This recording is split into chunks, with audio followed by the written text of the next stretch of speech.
minutes. Di sebuah desa kecil yang damai, tinggallah seorang anak laki-laki berusia 8 tahun bernama Danu.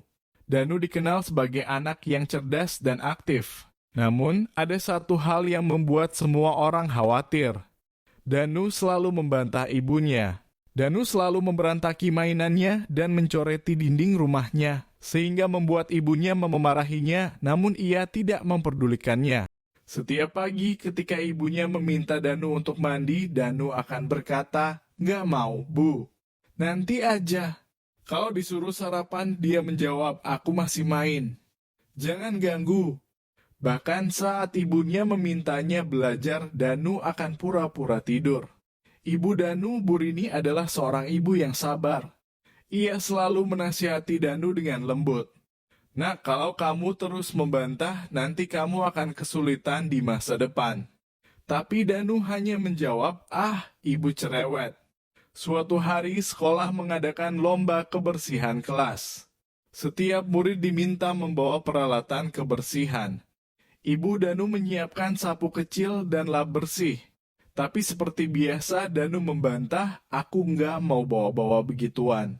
Malu ah." Keesokan harinya di sekolah, semua anak membantu membersihkan kelas kecuali Danu. Karena tidak membawa alat, ia hanya berdiri saja.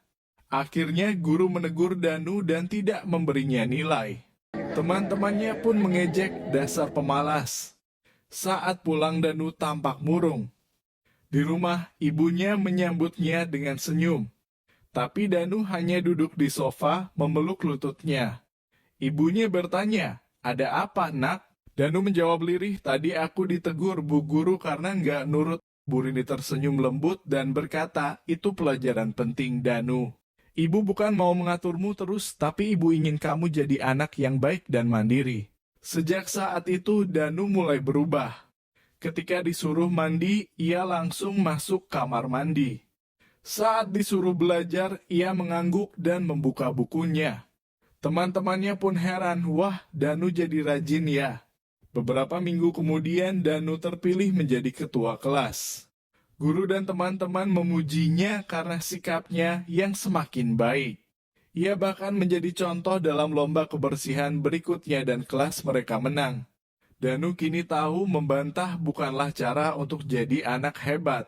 Ia bersyukur punya ibu yang sabar dan selalu mengingatkan.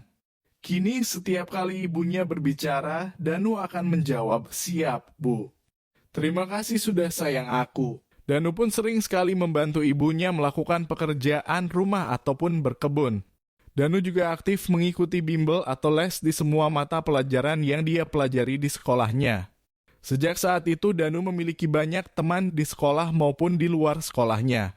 10 tahun kemudian Danu lulus SMA dan ia ditawari beasiswa di kampus terbesar di Indonesia. Karena Danu tahu bahwa ibunya tidak mampu membiayai kuliahnya, ia pun mengambil tawaran tersebut. 5 tahun berlalu, akhirnya Danu wisuda dengan menggunakan beasiswa yang diberikan pihak kampusnya. Karena ia merupakan anak berprestasi di semua bidang. Danu pun kini menjadi dosen muda di kampusnya. Banyak sekali mahasiswa yang menyukainya karena kebaikan dan kepintarannya. Danu juga mengajar di SD tempat dia bersekolah dulu. Ia pun bertemu guru yang sudah membuat dia berubah menjadi anak yang rajin dan pintar. Lalu ia berkata, "Terima kasih, Bu." Karena sudah menjadikan Danu siswa berprestasi, gurunya pun berkata sama-sama Danu. Dari cerita ini dapat disimpulkan, jangan pernah kamu membantah ibumu. Sayangi ibumu setiap saat, karena setiap kata ibu adalah kebaikanmu. Anak yang patuh akan tumbuh menjadi orang yang berhasil.